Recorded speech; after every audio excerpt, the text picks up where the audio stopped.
ಸಭೆಯಿಂದ ವಿಧಾನ ಪರಿಷತ್ಗಾಗಿ ನಡೆದಂತಹ 7 ಸ್ಥಾನಗಳ ಚುನಾವಣೆ ಫಲಿತಾಂಶ ಹೊರಬಿದ್ದಿದೆ. ನಿರೀಕ್ಷೆಯಂತೆ ಕಾಂಗ್ರೆಸ್ 5, ಬಿಜೆಪಿಯ 2 ಅಭ್ಯರ್ಥಿಗಳು ಗೆಲುವನ್ನು ಸಾಧಿಸಿದ್ದಾರೆ. ಜೆಡಿಎಸ್ ಅಭ್ಯರ್ಥಿ ಸೋಲು ಕಂಡಿದ್ದಾರೆ.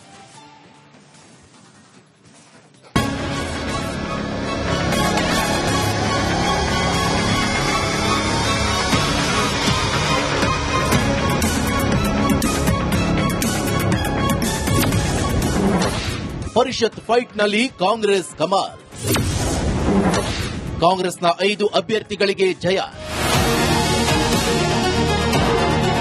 ಪರಿಷತ್ ಫೈಟ್ ಫಲಿತಾಂಶ ಹೊರಬಿದ್ದಿದೆ. ಕಾಂಗ್ರೆಸ್ ಅಂದುಕೊಂಡಂತೆ 5 ಸ್ಥಾನಗಳನ್ನ ಗೆದ್ದು ಬೀಗಿದೆ. ಉಳಿದಂತೆ ಬಿಜೆಪಿಯ 2 ಅಭ್ಯರ್ಥಿಗಳು ಗೆಲುವನ್ನ ಸಾಧಿಸಿದ್ದಾರೆ. ಜೆಡಿಎಸ್ನ ಗೋವಿಂದರಾಜು ಹೀನಾಯ ಸೋಲು ಅನುಭವಿಸಿದ್ದಾರೆ. ಗೆದ್ದ ಕಾಂಗ್ರೆಸ್ ಅಭ್ಯರ್ಥಿಗಳು: ಬಿಕೆ ಹರಿಪ್ರಸಾದ್ 30 ಮತಗಳು, ತಿಪ್ಪಣ್ಣ ಕಮಕನೂರು 30 ಮತಗಳು, ಪಿವಿ ಮೋಹನ್ಗೆ 29 ಮತಗಳನ್ನ ಪಡೆದರೆ ಶಿವಣ್ಣ ಮಳವಳ್ಳಿ 30 ಮತಗಳು ಮತ್ತು ವಿನಯ್ ಕಾರ್ತಿಕ್ಗೆ 32 ಮತಗಳು ಲಭಿಸಿವೆ. ಶಾಸಕರ ಬೆಂಬಲ ನೋಡಿ ನನಗೆ ಆಶ್ಚರ್ಯ ಆಗ್ತಾ ಇದೆ. ನಮ್ಮ ಸರ್ಕಾರಕ್ಕೆ ಯಾವ ರೀತಿ ಬೆಂಬಲವನ್ನ ವ್ಯಕ್ತಪಡಿಸಿದ್ದಾರೆ ಅಂತ. ಇದು ನನ್ನ ಸರ್ಕಾರದ ಬೆಂಬಲ ಅಲ್ಲ. ಇದು ರಾಜ್ಯದ ಜನತೆಯ ಹಿತಕ್ಕೋಸ್ಕರ ಯಾವ ಹೆಜ್ಜೆಯಲ್ಲಿ ನಾವು ಮುಂದಕ್ಕೆ ಹೋಗ್ತಾ ಇದೀವಿ, ನೀವು ಮುಂದುವರಿರಿ, ನಾವು ನಿಮ್ ಜೊತೆ ಇದ್ದೇವೆ ಅಂತ ಹೇಳಿ ಎಲ್ಲ ಶಾಸಕರು ಕೂಡ ಇವತ್ತು ಅವರ ವಿಶ್ವಾಸವನ್ನು ವ್ಯಕ್ತಪಡಿಸಿದ್ದಾರೆ. ಗೆದ್ದ ಬಿಜೆಪಿ ಅಭ್ಯರ್ಥಿಗಳಾದ ರಘು ಕೌಟಿಲ್ಯಗೆ 29 ಮತಗಳು ಮತ್ತು ಲಿಂಗರಾಜು ಪಾಟೀಲ್ಗೆ 27 ಮತಗಳು ಲಭಿಸಿವೆ. ಗೊತ್ತಾಗುತ್ತೆ ಯಾರು ಮಾಡಿದ್ದಾರೆ ಏನು ಅನ್ನೋದ್ರ ಬಗ್ಗೆ. ಮುಂದೆ ಅದರ ಬಗ್ಗೆ ಪಕ್ಷ ತೀರ್ಮಾನವನ್ನ ನಾವು ತೆಗೆದುಕೊಳ್ತೀವಿ. ಈಗ ನಮ್ಮ 2 ಅಭ್ಯರ್ಥಿಗಳು ಗೆದ್ದಿರುವಂತದ್ದು ಖುಷಿ ತಂದಿದೆ.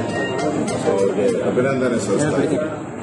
ಯಾವ ಮಿಸ್ಟೇಕ್ ಆಗಿದೆ, 30 ಓಟು ರಘು ಕೊಟ್ಟಿದೆ, ಅದರಲ್ಲಿ 1 ಓಟು ಡಿಸ್ಕ್ವಾಲಿಫೈ ಆಗಿದೆ, ಇನ್ವ್ಯಾಲಿಡ್ ಆಗಿದೆ.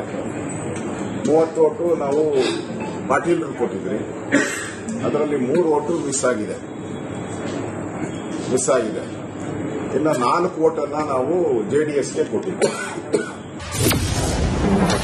ಜೆಡಿಎಸ್ ಅಭ್ಯರ್ಥಿ ಗೋವಿಂದರಾಜುಗೆ ಸೋಲು. ಜೆಡಿಎಸ್ ಅಭ್ಯರ್ಥಿ ಗೋವಿಂದರಾಜುಗೆ 14 ಮತಗಳನ್ನ ಪಡೆದು ಸೋತಿದ್ದಾರೆ. ಇನ್ನು ಅಚ್ಚರಿ ಎಂಬಂತೆ ಅಡ್ಡ ಮತದಾನದಿಂದಾಗಿ ಕಾಂಗ್ರೆಸ್ 5ನೇ ಅಭ್ಯರ್ಥಿ ವಿನಯ್ ಕಾರ್ತಿಕ್ಗೆ 32 ಮತಗಳು ಬೀಳುವ ಮೂಲಕ ಭರ್ಜರಿ ಗೆಲುವನ್ನ ಸಾಧಿಸಿದ್ದಾರೆ. ನಮ್ಗೆ ತುಂಬಾ ಖುಷಿಯಾಗಿದೆ. ನಮಗೆ ಇಷ್ಟು ಓಟ್ ಬರುತ್ತೆ ಅಂತ ನಾವು ಅನ್ಕೊಂಡಿರ್ಲಿಲ್ಲ. ಬಂದಿದೆ, ನಮ್ಗೆ ನಿಜವಾಗ್ಲೂ ಸಂತೋಷ ತಂದಿದೆ. ನಮ್ಮ ಸರ್ಕಾರ ಪರ ಇದ್ದಾರೆ, ಬೇರೆ ಬೇರೆ ಪಕ್ಷದವರು ನಮ್ಮ ಸರ್ಕಾರ ಪರ ಇದ್ದಾರೆ, ನಮ್ಮ ಸರ್ಕಾರಕ್ಕೆ ಬೆಂಬಲ ಕೊಡ್ತಾ ಇದ್ದಾರೆ ಅಂತ ಒಂದು ಸಂದೇಶ ಬಂದಿದೆ. ಬಿಜೆಪಿ 2 ಅಭ್ಯರ್ಥಿಗಳಿಗೆ ತಲಾ 30 ಮತಗಳನ್ನು ಹಾಕಲು ಬಿಜೆಪಿ ಶಾಸಕರಿಗೆ ಸೂಚನೆ ನೀಡಲಾಗಿತ್ತು. ಆದರೆ ರಘು ಕೌಟಿಲ್ಯಗೆ ಒಟ್ಟು 29 ಸಿಂಧು ಮತಗಳು ಬಿದ್ದಿದ್ದು, ಅವರಿಗೆ ಬಿದ್ದ 1 ಮತ ಅಸಿಂಧುವಾಗಿದೆ. ಇತ್ತ ಬಿಜೆಪಿ ಅಭ್ಯರ್ಥಿ ಲಿಂಗರಾಜ್ ಪಾಟೀಲ್ಗೆ 27 ಮೊದಲ ಪ್ರಾಶಸ್ತ್ಯದ ಮತಗಳು ಬಿದ್ದಿವೆ. ಅವರಿಗೆ ಬೀಳಬೇಕಾಗಿದ್ದ 30 ಮತಗಳ ಪೈಕಿ 3 ಮತಗಳು ಅಡ್ಡ ಮತದಾನವಾಗಿದೆ.